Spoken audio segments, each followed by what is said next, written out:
The Pitt Panthers trying to stay ahead in the ever-improving Coastal Division. Now we are joined by Jim Hammett from Cardiac Hill to talk about the Pitt recruiting class. Jim, thanks for stopping by. Yeah, no problem. It's been a long day. Signing day's just about wrapping up here. Yeah, so I had a long night last night, but had to set that alarm for a couple minutes to 8 o'clock to get things started and check out the national coverage, which included, of course, the announcement by running back A.J. Davis, who was considering a number of opponents there in the ACC, including Louisville and North Carolina, but he decided to come to Pitt, so that was a good get for the day, and he also had another one come into the fold today as well.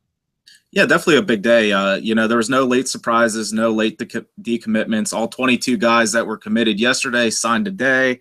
Then they added two, and like you mentioned, A.J. Davis on ESPN2 today.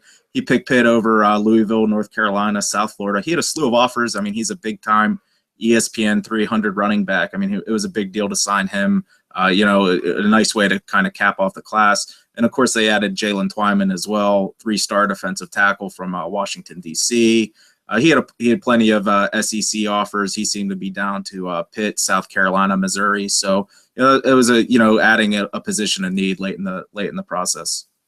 Hey, Jim, based on the needs of the football team, based on personnel losses last year, what you've seen from the video of these guys that you've signed, the 24 commits, also what you've heard in terms of their abilities, what are your thoughts about some bright spots, and who are you excited to see 2017 and beyond?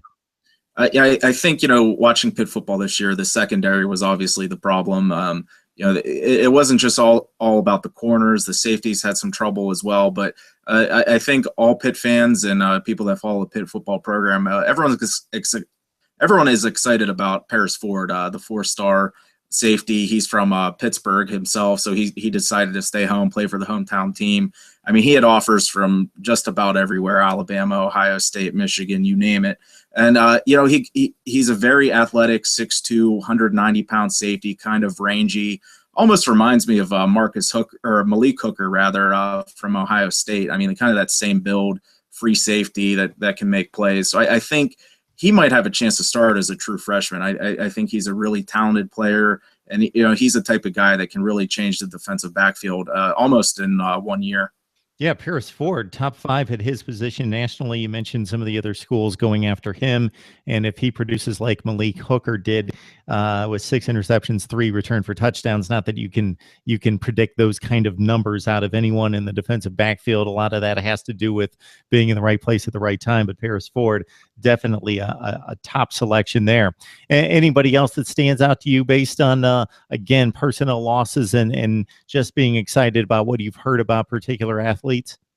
Yeah, I'm definitely looking forward to seeing the tight end, Charles Reeves from Steubenville, Ohio. He's a big 6'5", 270-pound tight end. He, too, had a lot of offers. Some sites called him a 4-star. And, Pitt's losing Scott Orndorff this year. He was a big part of the offense, had some great plays, had a great game against Clemson. Jim, much has been made of James Franklin's work there at Penn State, which has been mostly off the field and in gaining ground in the recruiting rankings, again, against his Big Ten foes. But then, of course, the results came on the field this season and getting to the Rose Bowl. And then you also have the rivalry being sparked by getting back on the field for the first time in like 15 or 16 years this season.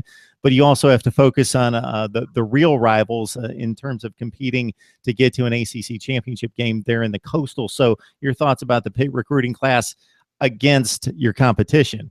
Yeah, so you always have to monitor what's going on in the Coastal Division. I mean, they're close. I think the teams are very close. The on-field this year, I mean, Pitt played some great games with Virginia Tech and North Carolina this year. So I think the teams are close. So these recruiting battles, it could take 1 or 2 guys, that really make the difference.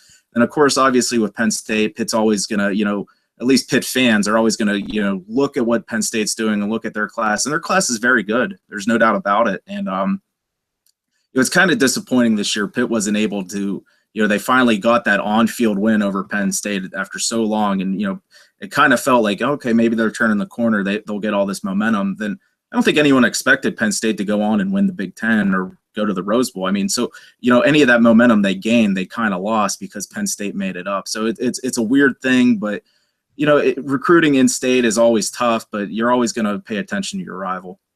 Yeah, none of us expected that out of Penn State after they lost to Pitt, then turned around and got stomped in Ann Arbor. But they were a completely different football team the rest of the season.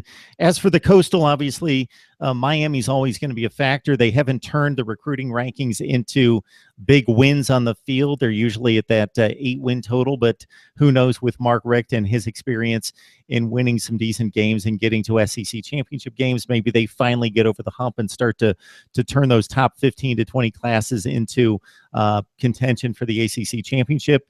Looks like Justin Fuente has upped the ante there at Virginia Tech and has improved the offense dramatically.